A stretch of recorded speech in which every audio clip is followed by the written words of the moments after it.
মধ্যরাতে ভিড় জমায় অতৃপ্ত ইচ্ছেরা, দূরে থাকা মেঘগুলো কাছে এসে বৃষ্টি নামায়। বৃষ্টি নামে চোখে, যে চোখ তোমারে খুঁজে বেড়ায়। পাহাড়ের কান্নার মতো নিঃশব্দ ক্রন্দন তখন শব্দ করে ওঠে। আমি থেকে আমার সত্তারা হারিয়ে যায়, মনে পড়ে যায় প্রথম স্পর্শ, খুনসুটি, মায়া, পাপ ইত্যাদি। আমাদের দেখা হতো খুব সামান্য, কথা হতো সামান্য। তাহলে তাহলে কি এমন জাদুমন্ত্র করেছিলে যে এতটা মায়ায় পড়েছিলাম? শুধু কি আমি, নাকি তুমিও? প্রশ্নগুলো আমার কান রক্তাক্ত করে ফেলে। সেই রক্ত তোমার স্তন স্পর্শ করলেও হৃৎপিণ্ড থেকে যায় অধরা। তুমি সেটা বুঝতে দাও না। অবশ্য অবশ্য ভালোবাসায় সবকিছু বোঝাতে চাওয়াটা বোকামো। কিন্তু দেহ ছুঁয়ে যে পাপ আমি করেছি, তাতে তাতে তোমারও সমান ভাগ আছে।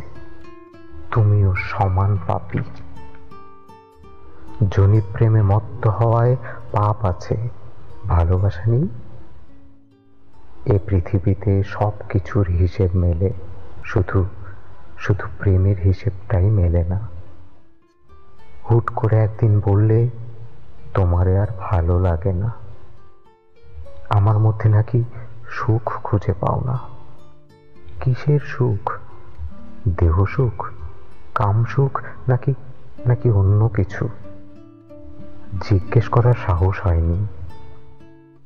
শুধু বুঝেছিলাম কারা যেন শত সহস্র ছুরির আঘাতে বুকটা ছাড়খাড় করে দিচ্ছে। তারপর থেকে রাত এলেই ইচ্ছেরা হাসাহাসি করছে, না পাওয়ার হাসি। জীবনের নিরাশ গানে সুর মেলায় সবাই, অদূরে শোনা যায় শব্দধ্বনি। পাপী পাপী বলে চিৎকার করে, সেই চিৎকার প্রতিধ্বনি হয়ে ফিরে আসে। শব্দবানে মাতাল পাগল প্রায় আমি, শুধু হেঁটে চলি কিসের যেন একটা ঘোর। সামনে এগিয়ে চলার ঘোর গ্রাস করে অস্তিত্ব। কেউ যেন বলে যায়, দৌড়াও দৌড়াও, বহু পথ বাকি।